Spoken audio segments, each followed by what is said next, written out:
बोलो भारत माता की, ಸನಾತನ ಹಿಂದೂ ಧರ್ಮಕ್ಕೆ, ಸೌಜನ್ಯ ಪರ ನ್ಯಾಯ ಹೋರಾಟಕ್ಕೆ. ಅದು ಮೋಹಿತ್ ಸರ್, ಅದು ಹೈಕೋರ್ಟ್ ಸ್ಟೇ ಇದೆಯಲ್ಲ, ಮಹೇಶ್ ಶೆಟ್ಟಿ ಸ್ಟೇ ತೆಗಿಬಾರ್ದ ಅಥವಾ ಜಗತ್ನಲ್ಲಿ ಯಾರು ಅವ್ರ ಹೆಸರು ತೆಗಿಬಾರ್ದ? ಅವ್ರೊಬ್ರೇನ?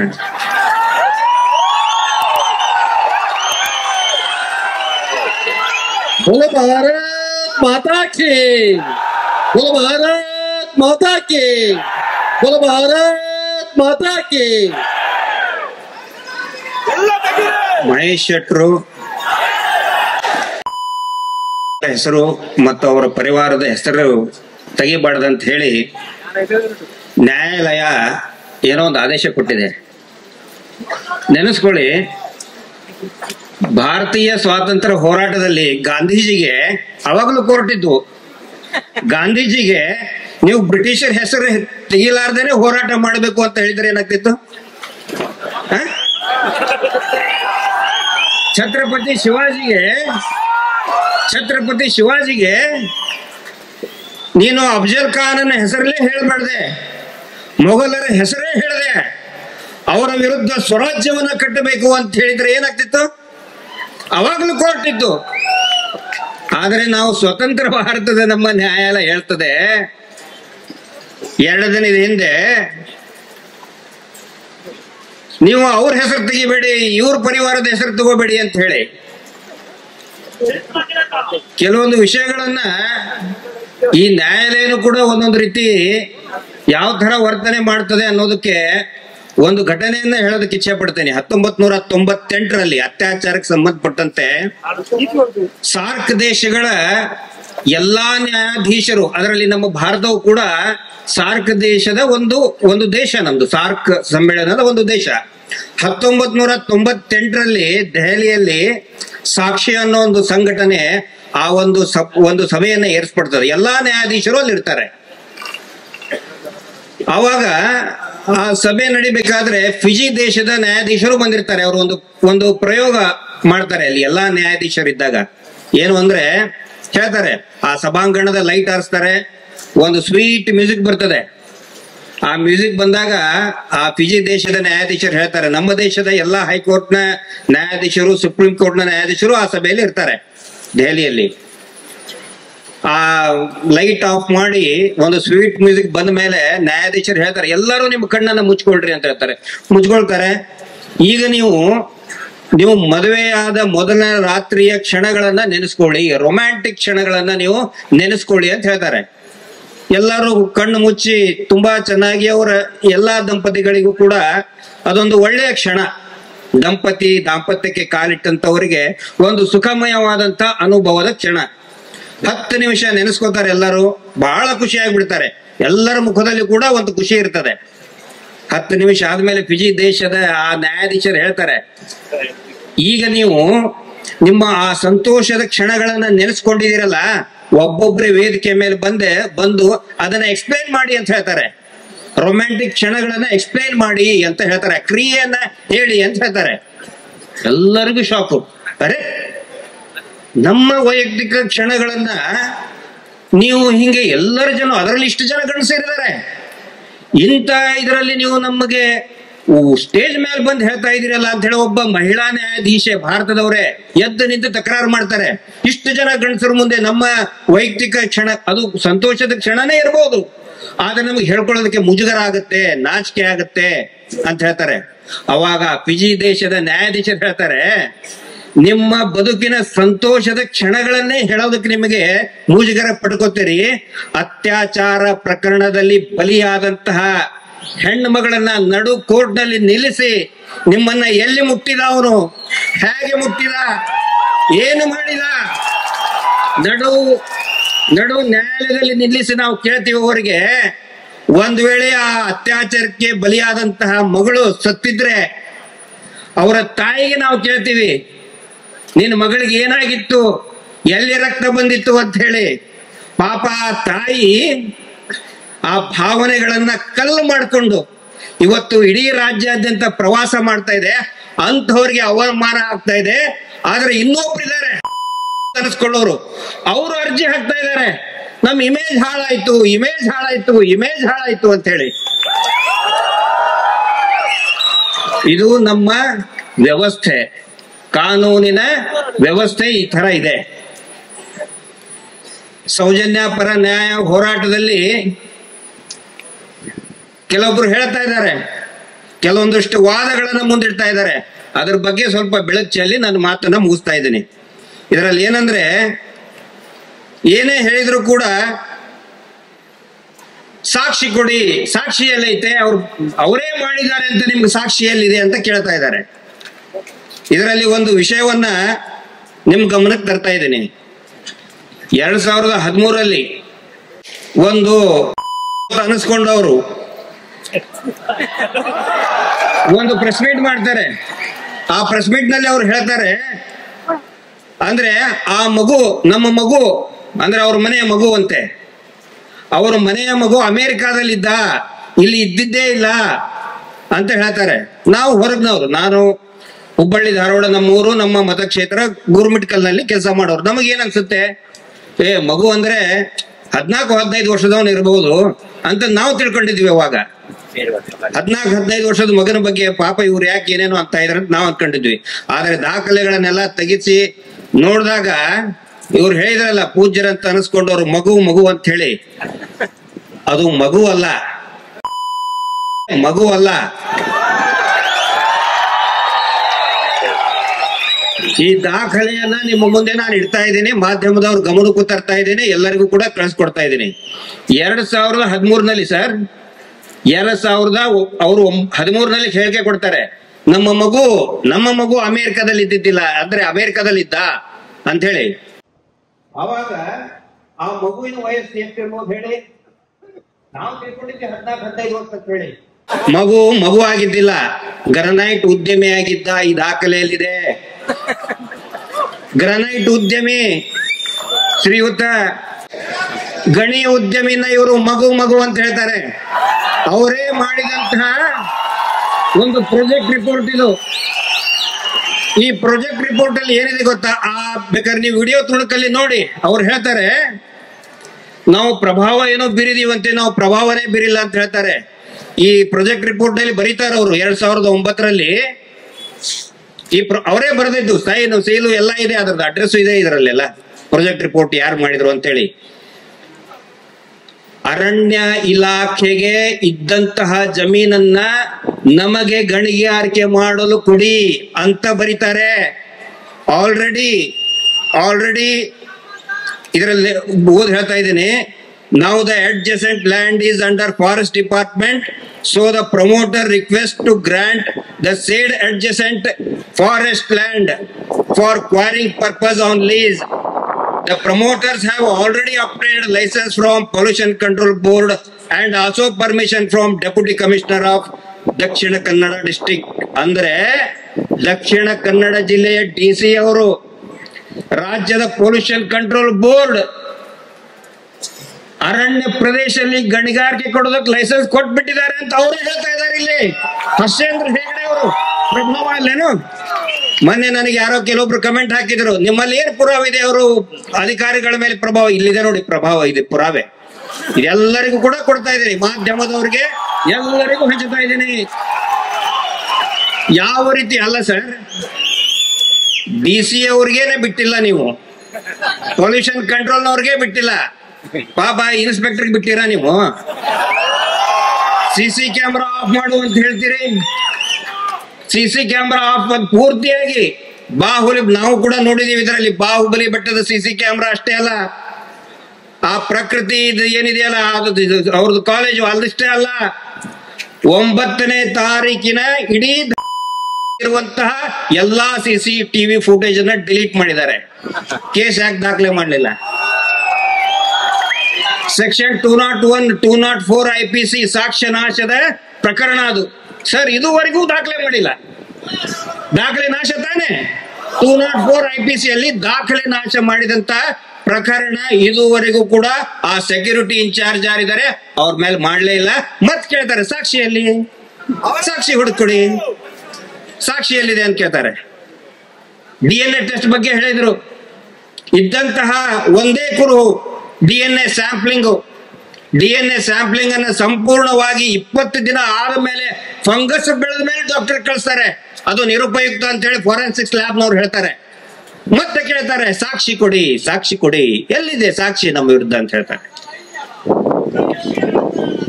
ಇನ್ನು ನಮ್ಮ ಸ್ನೇಹಿತರೊಬ್ರು ಈ ಮಾತು ಯಾಕೆ ಹೇಳ್ತಾ ಇದ್ದೀನಿ ಅಂದ್ರೆ, ಅವರು ಹೇಳಿದಂತದ್ದು ಕೆಲವೊಬ್ಬರಿಗೆ ಅದು ಪಾಠ ತರ ಆಗಿದೆ. ಅವರು ರಾಜ್ಯ ಮಟ್ಟದ ಒಬ್ಬ ಉನ್ನತ ಮಟ್ಟದಲ್ಲಿರುವಂತಹ ಪತ್ರಕರ್ತ ಸ್ನೇಹಿತರು, ಅವ್ರ ಬಗ್ಗೆ ನನಗೆ ಗೌರವ ಇದೆ. ಅತ್ಯಂತ ಚಿಕ್ಕ ವಯಸ್ಸಿನಿಂದ ಸ್ವಂತ ಶಕ್ತಿಯಿಂದ ಆ ಮಟ್ಟಕ್ಕೆ ಹೋದಂತವರು ರಾಜ್ಯ ಮಟ್ಟದ ಚಾನೆಲ್ ನಲ್ಲಿ ಕೆಲಸ ಮಾಡ್ತಾ ಇದ್ದಾರೆ. ಅವರು ಒಂದ್ 2-3 ಪ್ರಶ್ನೆ ಹೇಳಿದ್ದಾರೆ. Mostly journalism investigation, criminal investigation journalism ಬಗ್ಗೆ ಮಾತಾಡ್ತಾ ಒಂದಿಷ್ಟು ಸೌಜನ್ಯ ಪ್ರಕರಣದ ಬಗ್ಗೆ ಹೇಳಿದ್ದಾರೆ. ಅವ್ರು ಹೇಳ್ತಾರೆ ಥ್ರೆಡ್ ಬೇರ್ ಇನ್ವೆಸ್ಟಿಗೇಷನ್ ಬಗ್ಗೆ ಮಾತಾಡ್ತಾರೆ. ಅವರು ಥ್ರೆಡ್ ಬೇರ್ ಇನ್ವೆಸ್ಟಿಗೇಷನ್ ಸೌಜನ್ಯ ಪ್ರಕರಣದಲ್ಲಿ ಹೇಳ್ತಾರೆ ನೋಡಿ, ಆ ಪ್ರಕರಣದಲ್ಲಿ ಅವ್ರು ನಿಶ್ಚಲ್ ಜೈನ್ ಅವ್ರು ಇದಾರಲ್ಲ, ಇದ್ದಿದ್ದೆಲ್ಲ ಪಾಪ ಅವನು ಅಮೆರಿಕದಲ್ಲಿ ಹೋಗಿದ್ದಾರೆ. ಅವನು ಅರೆ ಒಬ್ಬರಾದ್ರೂ ಕೂಡ ದಾಖಲೆಯನ್ನ ಯಾಕೆ ಕೊಡ್ತಾ ಇಲ್ಲ? ಅವತ್ತು ವಿಡಿಯೋದಲ್ಲಿ ತೋರಿಸ್ಬಿಟ್ರು ನೋಡಿ, ಇದು ವೀಸಾ ಅಂತ ಹೇಳಿ. ವೀಸಾ ಟ್ರಾವೆಲ್ ಹಿಸ್ಟ್ರಿ ಅಲ್ಲ. ಆ ವೀಸಾ ಬೇಕಾದ್ರೆ ನೀವು ನೋಡಿ, ಅದರಲ್ಲಿ ಪಾಸ್ಪೋರ್ಟೇ ಕಾಣಿಸ್ತಾ ಇಲ್ಲ. ಪಾಸ್ಪೋರ್ಟ್ ನಂಬರ್ ಬ್ಲರ್ ಮಾಡಿ ತೋರಿಸ್ತಾ ಇದ್ದಾರೆ. ಒಬ್ಬರಾದ್ರೂ ಹುಡುಕ್ಬೇಡಿ ಅವ್ರ ಪಾಸ್ಪೋರ್ಟ್ ನಂಬರ್ ಇಲ್ಲ. ಸುಮ್ಮನೆ ಹೀಗೆ ಹೇಳ್ಕೊಂಡು ಬಂದಿದ್ದಾರೆ ನೋಡಿ, ಮಗು ಅಮೆರಿಕಾದಲ್ಲಿ ಇತ್ತು. ನಾನು ಈಗಲೇ ದುಬೈಗೆ ಹೋಗಿದ್ದು ವೀಸಾ ತರಿಸ್ತೇನೆ. ದುಬೈಗೆ ಹೋಗೋದೇ ಇಲ್ಲ, ಹೋಗ್ಲೇಬೇಕಂತಿಲ್ಲ. ವೀಸಾ ಸಿಕ್ಕ ತಕ್ಷಣ ನಾವು ಫಾರಿನ್ ಹೋಗ್ಬೇಕಂತ ಏನಿಲ್ಲ. ಇವ್ರು ತಗೊಂಡು ಕಲರ್ ಜೆರಾಕ್ಸ್ ಮುಂದೆ ಹೇಳ್ತಿದ್ದಾರೆ. ಇನ್ನು ಇವರು ಹೇಳ್ತಾರೆ ಅಮೆರಿಕಾದಲ್ಲಿ ನಾವು ಹುಡುಕಾಡಿದೀವಿ.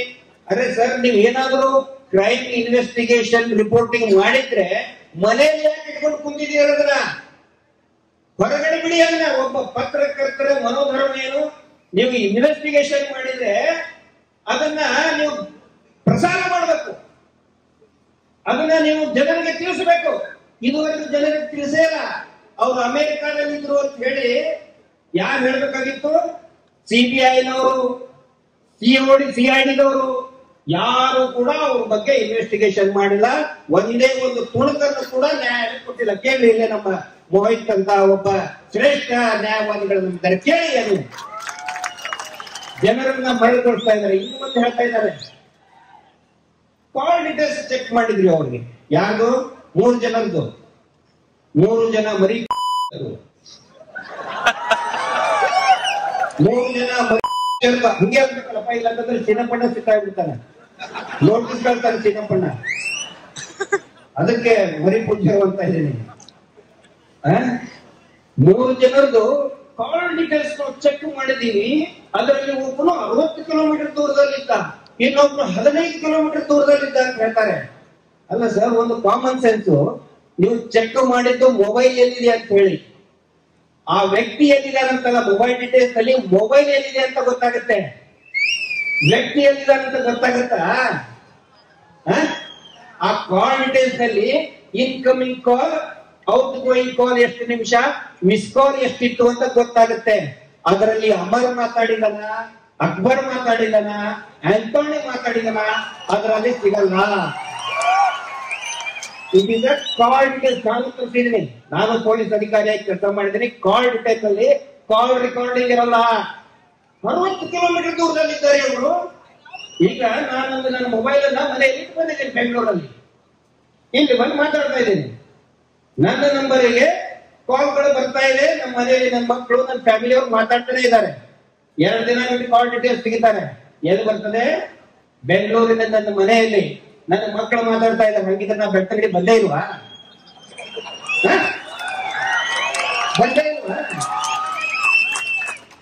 ಮಂಗನ್ ಮಾಡಕ್ಕೂ ಕೂಡ ಒಂದು ಇತಿಮಿತಿ ಇರಬೇಕು. 1-4 ಜನ ದುಡ್ಡು ಕೊಟ್ಟು ಯಾರನ್ನೋ ಖರೀದಿ ಮಾಡಿ 10 ಸಾರಿ 100 ಸಾರಿ ಹೇಳ್ಬಿಡೋದು, 100 ಸಾರಿ ಹೇಳ್ಬಿಡೋದು. ಇದೇ ಕೆಲಸ ಮಾಡ್ತಾ ಇದ್ದಾರೆ. ನಾನು ಯಾಕೆ ಮಾಧ್ಯಮದವರು ಟೀಕೆ ಮಾಡ್ತಾ ಇಲ್ಲ, ದಯವಿಟ್ಟು ಅರ್ಥ ಮಾಡ್ಕೊಳ್ಳಿ. ಇದು ಯಾವ ಹೋರಾಟ ಅಂತ ಹೇಳ್ಕೊಂಡು, ಯಾವ್ದೋ ಒಬ್ರು ಇಬ್ರು ಏನೋ ಸಣ್ಣ ಕೇಸಿನ ಹೋರಾಟ ಅಲ್ಲ. ಫಿಮೋಸಿಸ್ ಬಗ್ಗೆ ಮಾತಾಡ್ತಾರೆ. ಫಿಮೋಸಿಸ್ ಇತ್ತು ಅವನಿಗೆ. ಸಂತೋಷ್ ರಾವ್ ಚೀಲದಲ್ಲಿ ಏನ್ ಸಿಕ್ಕಿದೆ ಹೇಳಿ? ಜಪಮಾಲೆ ಸಿಕ್ಕಿದೆ, ಜಪಮಾಲೆ. ಕ್ರೀಮ್ ಇವು ಸಿಕ್ಕಿಲ್ಲ. ತೆಗೆದು ನೋಡಿ. ನೀವ್ ಏನ್ ಮಾಡ್ತಾ ಇದ್ರಿ? ಗೂಗಲ್ ಸರ್ಚ್ ಮಾಡ್ತಾ ಇದ್ರಿ, ಯೂಟ್ಯೂಬ್ ಅಲ್ಲಿ ಇಂಟರ್ವ್ಯೂ ಕೊಡ್ತಾ ಇದ್ರಿ ಫಿಮೋಸಿಸ್ ಅಂತ ಹೇಳಿ. ಫಿಮೋಸಿಸ್ ರೇಪ್ ಮಾಡೋದಕ್ಕೆ ಕಾರಣ ಅಂತ ಹೇಳಿ ಇದುವರೆಗೆ ಒಂದೇ ಒಂದು ವೈದ್ಯಕೀಯ ರಿಪೋರ್ಟ್ ಇಲ್ಲ. ತೋರಿಸಿ ಇದ್ರೆ ಫಿಮೋಸಿಸ್ ಇದ್ದ ತಕ್ಷಣ ರೇಪ್ ಮಾಡ್ತಾರಂತೆ ಯಾವುದೇ ಒಂದು ವೈದ್ಯಕೀಯ ವರದಿ ಇದುವರೆಗೂ ಹೇಳಿಲ್ಲ. ಆದ್ರೆ ನಿರ್ಭಯ ಪ್ರಕರಣ ಆದ ನಂತರ ಗ್ಯಾಂಗ್ ರೇಪ್ ಯಾಕೆ ಆಗ್ತಾ ಇಲ್ಲ ಅನ್ನೋದ್ರ ಬಗ್ಗೆ ವೈದ್ಯಕೀಯ ಪ್ರಮಾಣ ಪತ್ರ ಇದೆ. ಗ್ಯಾಂಗ್ ರೇಪ್ ಅನ್ನ ಯಾರು ಮಾಡ್ತಾರೆ ಅಂದ್ರೆ ಈ ನಾರ್ಕೋಟಿಕ್ ಡ್ರಗ್ಸ್ ನ ಚಟ ಇದ್ದವರು, ಡ್ರಗ್ಸ್ ಕೊಕೇನ್ ನ ಚಟ ಇದ್ದಂತವರು ಗ್ಯಾಂಗ್ ರೇಪ್ ಮಾಡ್ತಾರೆ. ಆ ಗ್ಯಾಂಗ್ ರೇಪ್ ಮಾಡುವಂತಹ ಒಂದು ಗ್ಯಾಂಗು ಇಲ್ಲೇ ಇದೆ. ಕೇಳಬೇಕಾದ್ರೆ ನಾನು ರಾಯ್ತರ ಹೇಳ್ತಲ್ಲ, ಗಾಂಜಾ ಸೇರಲ್ಲ ಅವರು, ಗಾಂಜಾ ಸೇರ್ತಾರಲ್ಲ. ಯಾರು ಅಮೆರಿಕಕ್ಕೆ ಹೋಗಿದ್ದಾರೆ ಅಂತ ಹೇಳ್ತಾ ಇದ್ದೀರಲ್ಲ, ಅವನು ಬ್ಲಡ್ ಚೆಕ್ ಯಾಕೆ ಮಾಡಿಸಿಲ್ಲ ನೀವು? ಅವನು ನಾರ್ಕೋಟಿಕ್ ಡ್ರಗ್ ಅಡಿಕ್ಟ್ ಹೌದು ಅಂತ ಯಾಕೆ ಅನಾಲಿಸಿಸ್ ಮಾಡ್ತಿಲ್ಲ? ಮತ್ತೆ ಹೇಳ್ತಾರೆ ಇಲ್ಲ, ಅವಾಗ ಈ 3 ಜನ ನೀವು ಕೋಆರ್ಡಿನೇಟರ್ಸ್ ತಗೊಂಡಿದ್ದೀರಲ್ಲ, ಅವನ್ ಯಾಕೆ ತಗೊಳ್ಳಿಲ್ಲ ನೀವು ಕೋಆರ್ಡಿನೇಟರ್ಸ್? ಬೇಡ ಅಂದವ್ರು ಯಾರು? ಭಾರತದಲ್ಲಿದ್ರೆ ಇದೇ ಅಂತ ಹೇಳ್ತಿತ್ತು, ಅಮೆರಿಕದಿದ್ರೆ ನಂಬರ್ ಡಸ್ ನಾಟ್ ಎಕ್ಸಿಸ್ಟ್ ಅಂತ ಬರ್ತಿತ್ತು. ಅಷ್ಟು ಮಾಡಕ್ಕಾಗಲಿಲ್ವಾ? ಕಣ್ಣು ಮುಂದೆ ಇದೆ ಎಲ್ಲ. ಇಷ್ಟೆಲ್ಲ ಕಣ್ಣು ಮುಂದೆ ಇಟ್ಕೊಂಡು ಹೇಳ್ತಾರೆ ಸಾಕ್ಷಿಯಲ್ಲಿ ತೋರಿಸ್ರಿ, ಮತ್ತು ಅದೇ ಕೇಳಲು ಸಾಕ್ಷಿಯಲ್ಲಿದೆ ತೋರಿಸಿ ಅಂತ ಹೇಳ್ತಾ ಇದ್ದಾರೆ. ಇಲ್ಲಿ ನಡೆದಂತಹ ಪ್ರತಿಯೊಬ್ಬರಿಗೂ ಕೂಡ ಇದು ಬರೀ ಒಂದು ಸಣ್ಣ ಹೋರಾಟ ಅಲ್ಲ. ನಾನಿಲ್ಲಿ ಯಾಕೆ ಬಂದಿದ್ದೀನಿ ಅಂತ ಹೇಳಿದ್ರೆ, ನಾವು ಸುಮ್ಮನೆ ಕುತ್ಕೊಂಡವ್ರು, ನಾವು ಈಗ ಬಂದವರು, ನಮ್ಮ ಬಗ್ಗೆ ಪ್ರಾಮುಖ್ಯತೆ ಕೊಡಕ್ ಹೋಗ್ಬೇಡಿ.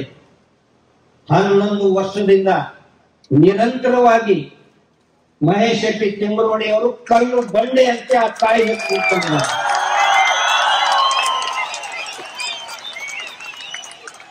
ನಿರ್ಭಯ ಪ್ರಕರಣ ಗೊತ್ತು ನಿಮಗೆ. ನಿರ್ಭಯ ಪ್ರಕರಣದಲ್ಲಿ 2012 ಡಿಸೆಂಬರ್ 16ನೇ ತಾರೀಕಿಗೆ ಆದಂತಹ ನಿರ್ಭಯ ಪ್ರಕರಣ, ಡೆಲ್ಲಿ ಗ್ಯಾಂಗ್ ರೇಪ್ ಕೇಸ್ ಅಲ್ಲಿ ಆ ತಾಯಿನೇ ಶಕ್ತಿಯಾಗಿದ್ಲು. ಆ ತಾಯಿನ ಯಾರು ಕೂಡ ನೀ ಸ್ಟೇಜಿಗೆ ಬರ್ಬೇಡ, ನೀನ್ ಅಲ್ಲಿ ಬರ್ಬೇಡ ಅಂತ ಯಾರು ಹೇಳಿಲ್ಲ. ಹಂಗೆ ಹೇಳಿದ್ರೆ ಹೊಡ್ಸ್ಕೊಂಡು ಹೋಗ್ತಿದ್ರು ಅವರು. ಆದ್ರೆ ಇಲ್ಲಿ ಆ ತಾಯಿನ ಎಷ್ಟು ಅವಮಾನ ಮಾಡ್ತಾ ಇದಾರೆ ಅಂತ ಹೇಳಿದ್ರೆ, ನ್ಯಾಯದ ಹೆಸರಿನಲ್ಲಿ, ಸೌಜನ್ಯದ ಹೆಸರಿನಲ್ಲಿ ಇವತ್ತು ಧಿಕ್ಕಾರ ಹೇಳ್ತಾ ಇದ್ದಾರೆ. ಮಹೇಶ್ ತಿಮ್ಮರೋಡಿ ಅವ್ರ ಬಗ್ಗೆ ಮಾತಾಡ್ತಾ ಇದ್ದಾರೆ. ನಾನು ಅವ್ರು ಯಾರು ಟೀಕೆ ಮಾಡ್ತಾ ಇದಾರಲ್ಲ, ಒಂದೇ ಒಂದು ಮಾತು ಹೇಳ್ತಾ ಇದ್ದೀನಿ ನಿಮಗೆ. ಈ ಅತ್ಯಾಚಾರ ಅನ್ನೋದು ಬರೀ ಸೌಜನ್ಯಕ್ಕೆ ಅಂತ ತಿಳ್ಕೋಬೇಡಿ. ಕೋವಿಡ್ ಇದ್ದಂಗಿದು. ನಾವು ಕೋವಿಡ್ ಅಲ್ಲಿ ಕೆಲಸ ಮಾಡಿದೀವಿ. ನಾವು ಹೇಳ್ತಿದ್ವಿ ಅಯ್ಯೋ ಕೋವಿಡ್ ಬಂದಿದೆ ಅನ್ನೋ ಒಳಗೆ ಅವನಿಗೆ ಬಂದ್ಬಿಟ್ಟಿರ್ತಿದ್ವಿ ಕೋವಿಡ್. ಅದಕ್ಕೆ ಅವ್ರು ಕೋವಿಡ್ ನಂತೆ ಸತ್ತಂತ ಮಾರ ಅಂತ ಹೇಳಿದ್ರಾಗೆ ಯಾರು ಹೇಳ್ತಾರಲ್ಲ, ಮೊದಲಿನ ಅವನೇ ಸತ್ತು ಹೋಗಿರ್ತಿದ್ದ. ಅತ್ಯಾಚಾರನು ಕೂಡ ಹಂಗೆ ಸೌಜನ್ಯ ಮನೆಗಿಷ್ಟೇ ಸೀಮಿತ ಆಗಿಲ್ಲ. ಪ್ರತಿ 27 ನಿಮಿಷಕ್ಕೆ ಒಂದು ಹೆಣ್ಣು ಮಗಳ ಅತ್ಯಾಚಾರ ಈ ದೇಶದಲ್ಲಿ ಆಗ್ತಾ ಇದೆ.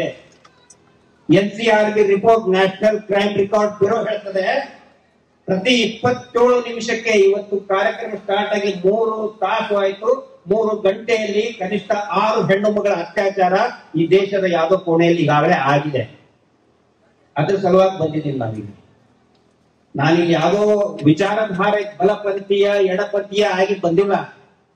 ಹೆಣ್ಣು ಮಕ್ಕಳ ತಂದೆಯಾಗಿ ಬಂದಿದ್ದೀನಿ. ನನ್ನ ಮಗಳು ಕಳಿಸಿದಾಳೆ, ಅಪ್ಪ ನೀನ್ ಹೋಗ್ತಾ ಇದೆಯಲ್ಲ, ನೀವು ಜಸ್ಟಿಸ್ ಫಾರ್ ಸೌಜನ್ಯ ಅಂತ ಹೇಳಿ ನನ್ನ ಮಗಳು ಡ್ರಾಯಿಂಗ್ ಬರ್ಸಿ ಕಳಿಸಿದ್ದು. ಹೆಣ್ಣು ಮಕ್ಕಳ ತಂದೆಯಾಗಿ ಬಂದಿದ್ದೀನಿ ನಾನು. ಯಾಕಂತ ಹೇಳಿದ್ರೆ 27 ನಿಮಿಷದ ಕ್ಯೂನಲ್ಲಿ ನಾನು ನಿಂತ್ಕೊಳ್ಳಕ್ ತಯಾರಿಲ್ಲ.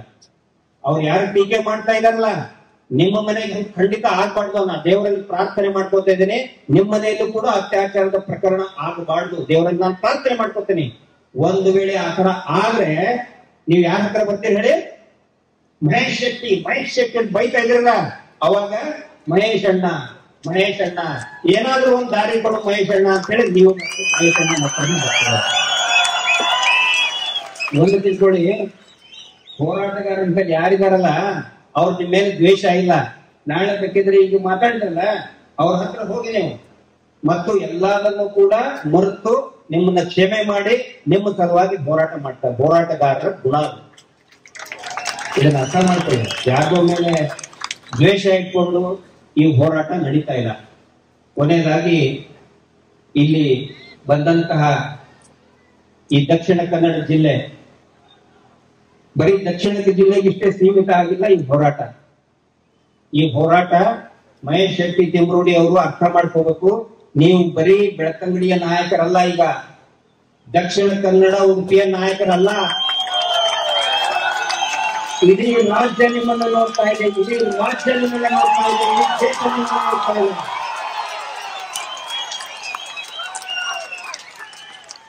ಎಲ್ಲಾ ಹೋರಾಟಗಾರರಲ್ಲಿ ನಾನು ವಿನಂತಿ ಮಾಡ್ಕೊಳ್ಳೋದು, ಇದನ್ನ ಬರೀ ಸೌಜನ್ಯ ಪರ ಹೋರಾಟ ಅಲ್ಲ, ನಿರಂತರವಾಗಿ ಇಲ್ಲೇನು ಹತ್ಯಾಕಾಂಡ ಆಗಿದೆ ಅವು ಎಲ್ಲದರ ತನಿಖೆ ಬಗ್ಗೆ ಹೋರಾಟ ಮತ್ತು ಸಮಿತಿ ಆಗಬೇಕು ಅಂತ ಹೇಳಿ ನಾವು ಆಗ್ರಹ ಮಾಡಬೇಕು.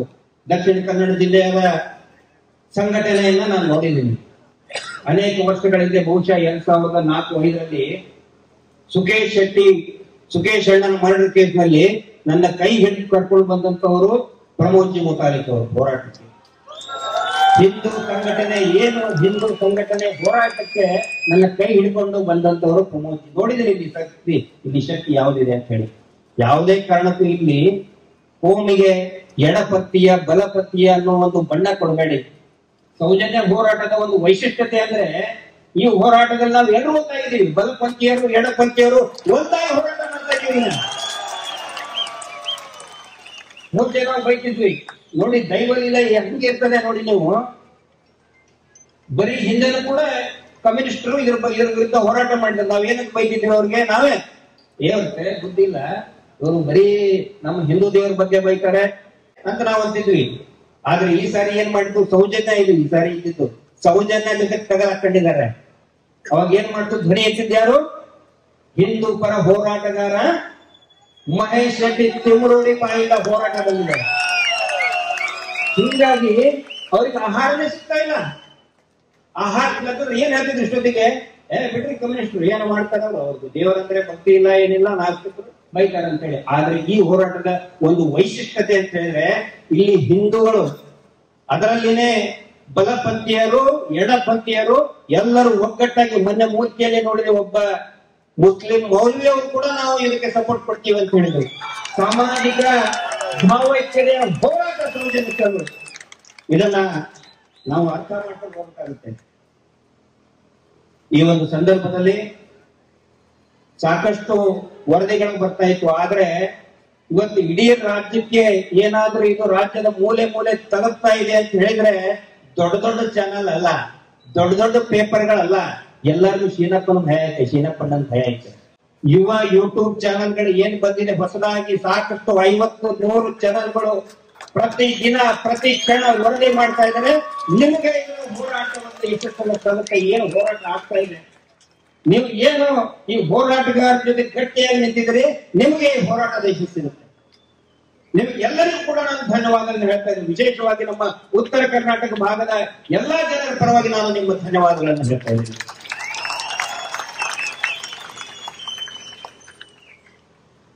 ಈ ಸರ್ಕಾರಕ್ಕೆ ಒಂದು ಮನವಿ ಏನು ಅಂತ ಹೇಳಿದ್ರೆ, ಅವ್ರು ಹೇಳಿದ್ರು, ಸಿದ್ದರಾಮಯ್ಯನವರೇ ಗೃಹಲಕ್ಷ್ಮಿ ಮಾಡಿದ ತಕ್ಷಣನೇ ಭಾರಿ ಸಂಖ್ಯೆಯಲ್ಲಿ ಜನ ಬರ್ತಾ ಇದ್ದಾರೆ, ನಿಮ್ಗೆ ಆಶೀರ್ವಾದ ಮಾಡಿದ್ದಾರೆ, ಆಶೀರ್ವಾದ ಮಾಡ್ತಾ ಇದ್ದಾರೆ.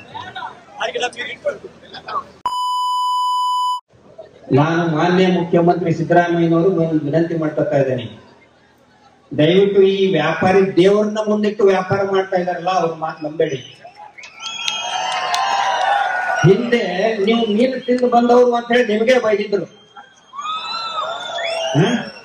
ಈಗ ನಿಮ್ಮನ್ನು ಹೊಗಳ್ತಾ ಇದ್ದಾರೆ. ಯಾಕೆ ಹೇಳಿ? ನಿಮ್ಮ ರಸ್ತೆ ಒಳಗಡೆ ಇವ್ರ ಅಂಗಡಿ ವ್ಯಾಪಾರ ಆಗ್ತದೆ ಅಂತ ಗೊತ್ತು ಅವ್ರಿಗೆ. ಈಗ ವ್ಯಾಪಾರಿಗಳವರು ದೇವ್ರನ್ನ ಮುಂದಿಟ್ಟು ವ್ಯಾಪಾರ ಮಾಡ್ತಾ ಇದ್ದಾರೆ. ಚಿನ್ನಪ್ಪಣ್ಣ ಬೇಜಾರಾಗ್ತಾ ಇದ್ದೇನಪ್ಪ, ಇದ್ದಿದ್ದು ಹೇಳ್ತಾ ಇದ್ದೀನಿ, ಹೇಳ್ಬೇಕಲ್ಲ, ಇಲ್ಲ ನೋಟಿಫಿಕೇಶನ್ ಕೊಟ್ಟಿರ್ತಾನೆ ಅಂತ. ದಯವಿಟ್ಟು, ಯಾಕಂದ್ರೆ ಅಗಳಿಗೊಂದು ಹೇಳಿದೆ ನಾನು, ಗಣಿಗಾರಿಕೆ ಮತ್ತೆ ನೋಟಿಸ್ ಕೊಡ್ಬೋದು. ನೀವು ನಮ್ಮ ಅಕ್ರಮ ಗಣಿಗಾರಿಕೆ ಬಗ್ಗೆ ಮಾತನಾಡಿದ್ದೀರಿ, ಈ ಮೂಲಕ ಕ್ಷೇತ್ರವನ್ನು ಮಲಿನ ಮಾಡುವ ಪ್ರಯತ್ನ ಮಾಡಿದ್ದೀರಿ ಅಂತ ಹೇಳಿ ಒಂದು ನೋಟಿಸ್ ಕೊಡ್ಬೋದು. ಹೇಳಕ್ ಆಗಲ್ಲ. ಆದ್ರೆ ಮಾನ್ಯ ಸಿದ್ದರಾಮಯ್ಯನವರಿಗೆ ಅವರು ದುಡ್ಡು ಇಟ್ಕೊಂಡು ರಾಜಕೀಯ ಮಾಡಿದವರಲ್ಲ. ಈ ರಾಜ್ಯದ ಒಬ್ಬ ಶ್ರೇಷ್ಠ ರಾಜಕಾರಣಿ, ದೀನ ದಲಿತರ ಪರವಾಗಿ ಧ್ವನಿ ಎತ್ತಿದಂತಹ ರಾಜಕಾರಣಿ ಮಾನ್ಯ ಸಿದ್ದರಾಮಯ್ಯನವರು. ಇವತ್ತು ನೀವು ಅಧಿಕಾರದಲ್ಲಿದ್ದೀರಿ. ನಾವಿವತ್ತು ದ್ವೇಷ ಮಾಡೋದಕ್ಕೆ, ನಿಮ್ಮನ್ನ ಟೀಕೆ ಮಾಡೋದಕ್ಕೆ ಇಲ್ಲಿ ಸೇರಿಲ್ಲ, ನಿಮಗೆ ಗೌರವ ಕೊಡೋದಕ್ಕೆ ಸೇರಿದ್ದೀವಿ. ಒಬ್ಬ ಹೆಣ್ಣು ಮಗಳು, ಶೋಷಿತ ಹೆಣ್ಣು ಮಗಳು ಇವತ್ತು ನ್ಯಾಯಕ್ಕಾಗಿ ಕೇಳ್ತಾ ಇದ್ದಾಳೆ ಕುಸುಮಾವತಿ ಅವರು. ದಯವಿಟ್ಟು ಅವ್ರ ಮಾತನ್ನ ಗಮನಿಸಿ, ಹೋರಾಟವನ್ನ ಗಮನಿಸಿ. ಇವ್ರೇನೋ ದೊಡ್ಡವರು ಹೊಗಳಿಬಿಟ್ರು ಅಂತ ಹೇಳಿ ನೀವು ಉಬ್ಬಾಕ್ ಹೋಗ್ಬೇಡಿ. ನೀವೇನ ಉಬ್ಬವರೋದ ಅಂತ ನಮಗ್ ಗೊತ್ತೈತೆ. ದಯವಿಟ್ಟು ಅವರಿಗೆ ನ್ಯಾಯವನ್ನ ಕೊಡಿ. ಇನ್ನೊಂದು ಮಾತು ನನ್ನ ಡಿ ಕೆ ಶಿವಕುಮಾರ್ ಅವರಿಗೆ, ಈ ರಾಜ್ಯ ಕಂಡಂತಹ ಅತ್ಯದ್ಭುತ ಒಕ್ಕಲಿಗ ಸಮುದಾಯದ ನಾಯಕರು. ಅಷ್ಟೇ ಅಲ್ಲ, ಸೌಜನ್ಯ ಏನಿಲ್ಲ, ಅವಳು ಒಬ್ಬ ವಿದ್ಯಾರ್ಥಿನಿ ಆಗಿದ್ಲು, ಮಗಳ ಜೊತೆಗೆ ವಿದ್ಯಾರ್ಥಿನಿ ಆಗಿದ್ಲು. ಡಿ ಕೆ ಶಿವಕುಮಾರ್ ಅವರು ಕೂಡ, ಹಿರಿಯರಾದಂತಹ ಡಿ ಕೆ ಶಿವಕುಮಾರ್ ಅವರು ವಿದ್ಯಾರ್ಥಿ ಜೀವನದಿಂದಲೇ ಅವ್ರೇನ್ ಮಾಡಿದ್ರು, ನಾಯಕತ್ವ ಗುಣವನ್ನ ವಹಿಸ್ಕೊಂಡು ವಿದ್ಯಾರ್ಥಿ ಜೀವನದಲ್ಲಿದ್ದಾಗ ಅವರು ಈ ಹೋರಾಟವನ್ನ ಮಾಡ್ತಿದ್ರು. ಈಗ ಅದೇ ನಿಮ್ಮದೇ ವಿದ್ಯಾರ್ಥಿನಿ ಒಬ್ಬಳು ನ್ಯಾಯಕ್ಕೋಸ್ಕರ, ಅವಳ ಸಾವಿನ ನ್ಯಾಯಕ್ಕೋಸ್ಕರ ಹೋರಾಟ ನಡೀತಿದೆ. ದಯವಿಟ್ಟು ಇವು ಎರಡು ಅಂಶಗಳನ್ನ ಗಮನಿಸಿ ರಾಜ್ಯ ಸರ್ಕಾರ ಈ ಒಂದು ಹೋರಾಟಕ್ಕೆ ಮಾನ್ಯವನ್ನ ಕೊಟ್ಟು ಆದಷ್ಟು ಬೇಗ ಇದರ ಒಂದು ತನಿಖೆ ಆಗಬೇಕು ಅನ್ನಂತ ನಾನು ಎಲ್ಲ ಹೋರಾಟಗಾರರ ಪರವಾಗಿ, ಸಮಸ್ತ ಜನರ ಪರವಾಗಿ ತಮ್ಮಲ್ಲಿ ನಾನು ವಿನಂತಿಯನ್ನ ಮಾಡ್ಕೊಳ್ತಾ ಇದ್ದೇನೆ. ಈ ರಾಜ್ಯದ ದುಸ್ಥಿತಿ ಏನಂತ ಹೇಳಿದ್ರೆ, ನಾನು ಪೊಲೀಸರಿಗೆ ಒಂದು ಮಾತು ಹೇಳಕ್ ಇಚ್ಛೆ ಪಡ್ತೀನಿ. ಇವತ್ತು ಹೈದರಾಬಾದ್ ನಲ್ಲಿ ಏನಾದ್ರೂ ರೇಪ್ ಆದ್ರೆ ಮರುದಿನಾನೇ ಎನ್ಕೌಂಟರ್ ಮಾಡ್ತಾರೆ ಪೊಲೀಸರು. ವಿಶ್ವನಾಥ್ ಸಜ್ಜನಾರ್ ಅಂತ ಹೇಳಿ ನಮ್ಗೆ ಕಲ್ಸೋದಕ್ಕೆ ಬರ್ತಿದ್ರು ಅವ್ರು, ಸಿದ್ದರಾಮೇಶ್ವರ ಮಾರ್ಗದರ್ಶಿಯಲ್ಲಿ ಹೈದರಾಬಾದ್ ಪೊಲೀಸ್ ಕಮಿಷನರ್. ಅಲ್ಲಿ ರೇಪ್ ಆದ 4 ದಿನಕ್ಕೇನೆ ಎಲ್ಲಾ ಆರೋಪಿಗಳನ್ನ ಕರ್ಕೊಂಡು ಬಂದು ಶೂಟ್ ಮಾಡಿ ಕೊಂದು ಹಾಕಿದ್ರು ಹೈದರಾಬಾದ್ ನಲ್ಲಿ. ತೆಲಂಗಾಣದಲ್ಲಿ ಇವತ್ತು ರೇಪ್ ಕಳೆದ 8 ವರ್ಷದಿಂದ ನೋ ರೇಪ್ ಆದ್ರೆ ಮರು ಕ್ಷಣವೇ ಎನ್ಕೌಂಟರ್ ಮಾಡಿ ಹಾಕ್ತಾ ಇದ್ದಾರೆ. ಕರ್ನಾಟಕದಲ್ಲಿ ಯಾಕೆ ಆಗ್ತಾ ಇಲ್ಲ? ಪಂಜಾಬ್ ಹರಿಯಾಣದಲ್ಲಿ ರೇಪ್ ಆದ್ರೆ ಆ ಸಮಾಜದವರು ಹಿಡಿದು ಬಂದು ಕತ್ತರಿಸಿ ಹಾಕ್ತಾರೆ. ಕರ್ನಾಟಕದಲ್ಲಿ ಯಾಕಿಲ್ಲ? ಶಿಕ್ಷೆ ಅನ್ನೋದೇ ಇಲ್ಲ. ರೇಪ್, ಈ ಅತ್ಯಾಚಾರಕ್ಕೆ ಶಿಕ್ಷೆ ಅನ್ನೋದೇ ಇಲ್ಲ. ದಯವಿಟ್ಟು ಈ ಶಿಕ್ಷೆ ಕೊಡದೆ ಹೋದ್ರೆ ಯಾರು ಅತ್ಯಾಚಾರ ಮಾಡ್ತಾ ಇದಾರಲ್ಲ ಅವ್ರಿಗೊಂದು ಉದಾಹರಣೆ ಆಗ್ಬಿಡ್ತಾರೆ ಇವರು. ಬರೀ ಏನು ಇದಾರಲ್ಲ ಇಲ್ಲಿ, ನಾವು ಏನ್ ಮಾಡಿ ಏನ್ ಬೇಕಾದ್ರೂ ತಪ್ಪಿಸ್ಕೋಬಹುದು ಅಂತ ಹೇಳಿ ಅದಕ್ಕೆ ಅವಕಾಶವನ್ನ ಕೊಡೋದಕ್ಕೆ ಹೋಗಬಾರ್ದು ಅಂತ ಹೇಳ್ತಾ, ನನಗೆ ಕರೆಸಿ ಮಾತನಾಡೋದಕ್ಕೆ ಅವಕಾಶ ಕೊಟ್ಟಂತಹ ಮತ್ತು ಮೊನ್ನೆ ತಾನೇ ನಾನು ಮೋಹಿತ್ ಅವ್ರ ಜೊತೆಗೆ ಮಾತಾಡ್ತಾ ಇದ್ದೆ. ನಿಜವಾಗ್ಲೂ ಇದು ಒಂದು ಪುಣ್ಯದ, ನಾವೆಲ್ಲರೂ ಪುಣ್ಯ ಮಾಡಿದೀವಿ. ಅವರಂತ ಒಬ್ಬ ಅಡ್ವೊಕೇಟ್ ನಮ್ಗೆ ಸಿಗ್ಬೇಕಾದ್ರೆ ಮೋಹಿತ್ ಕುಮಾರ್ ಅಂತ. ನಾವೆಲ್ಲ ಈಗ ಬಂದಿದ್ದೀವಿ. ಆದ್ರೆ ಇದು ಏನಂತಂದ್ರೆ, ಇವರು ಪದೇ ಹೇಳ್ತಾರಲ್ಲ, ನಮ್ಮ ಹೆಸರು ತಗೋಬೇಕು ಇಟ್ಬಿಡಿ ಅಂತ ಹೇಳಿ. ಯಾರ ಹೆಸರು ತಗೋಬೇಕು? ಶುಂಭ ನಿಶುಂಭ ಅಂತ ಹೇಳಿ ರಾಕ್ಷಸರಿದ್ರು. ಇದನ್ನ ಹೇಳಿ ನನ್ನ ಮಾತು ಮುಗಿಸ್ತಾ ಇದೆ. ಅಣ್ತಮ್ಮರ ರಾಕ್ಷಸರಿದ್ರು. ಆ ಶುಂಭ ನಿಶುಂಭ ರಾಕ್ಷಸರು ಹೇಳೋದಕ್ಕೆ ನಾನು ಶಿವನ್ ಭಕ್ತರು ಅಂತ ಹೇಳ್ಕೊಂಡೆ ಇಡೀ ಊರೆಲ್ಲ ಲೂಟಿ ಮಾಡ್ತಿದ್ರು, ಅತ್ಯಾಚಾರ ಮಾಡ್ತಿದ್ರು, ಭಾರಿ ಉಪಲಾಡ ಕೊಡ್ತಿದ್ರು ಶುಂಭ ನಿಶುಂಭ. ಎಲ್ಲಾರು ಹೋಗಿ ಅವಾಗ ಏನ್ ಮಾಡಿದ್ರು, ಶಿವನ ಹೆಂಡತಿ ಪಾರ್ವತಿ ಮೇಲೆ ಕಣ್ಣಿಟ್ರು ಅವ್ರು. ಅವಾಗ ಶಿವ ಸುಮ್ಮನೆ ಇರ್ತಾನ? ಪಾರ್ವತಿ ಹೇಳಿದ್ರು ಏನ್ ಮಾಡ್ಬೇಕು ಪಾಠ ಕಲಿತು ಅಂತ ಹೇಳಿ. ಪಾರ್ವತಿ ಏನ್ ಮಾಡಿದ್ಲು? ದುರ್ಗೆ ವೇಷದಲ್ಲಿ, ಕಾಳಿಕೆ ವೇಷದಲ್ಲಿ, ರಕ್ತೇಶ್ವರಿ ವೇಷದಲ್ಲಿ ಬಂದು ಶುಂಭ ನಿಶುಂಭರನ್ನ ಸಂಹಾರ ಮಾಡಿದ್ಲು. ನೀನಪ್ಪಣ್ಣ ತಿಳ್ಕೊಳಪ್ಪ, ನಾನೇನು ನಿಮ್ಮ ದಣಿಗೆ ಹೇಳು, ನೀನಪ್ಪಣ್ಣ ನಿಮ್ ದಣಿಗೆ ಹೇಳು, ಪೌರಾಣಿಕ ಕಥೆ ಹೇಳ್ತಾ ಇದ್ದೀನಿ. ಮತ್ತೆ ನಿಮ್ ದಣಿಗಳು ಹೆಗಲು ಮುಟ್ಕೊಂಡು ಪೌರಾಣಿಕ ಕಥೆ ಹೇಳಿ ಮಲಿನ ಮಾಡುತ್ತಿದ್ದಾರೆ ಅಂತ ಹೇಳಿ ನೋಟಿಸ್ ಕಳಿಸಂತ ಹೇಳ್ತಾರೆ. ಪೌರಾಣಿಕ ಕಥೆ ಹೇಳ್ತಾ ಇದ್ದೇನೆ ಸ್ನೇಹಿತರೆ. ಶುಂಭ ನಿಶುಂಭರು ಪೌರಾಣಿಕದಲ್ಲಿ ಇಷ್ಟೇ ಇದ್ದಿದ್ದಿಲ್ಲ, ಇವತ್ತಿಗೂ ಇದ್ದಾರೆ. ಯುದ್ಧ ನಿಶ್ಚಿತ ಆಗಿದೆ. ಯುದ್ಧಾಯ ಕೃತ ನಿಶ್ಚಯ. ನೀವು ತೀರ್ಮಾನ ಮಾಡಿ, ಶುಂಭ ನಿಶುಂಭರ ಸೈನ್ಯ ಜೊತೆಗೆ ಹೋಗ್ತಿರೋ, ದುರ್ಗಾದೇವಿ ಬಂಟನಾದಂತಹ ಮಹೇಶ್ ಶೆಟ್ಟಿ ತಿಮ್ರೋಡಿ ಅವರು ಬರೀ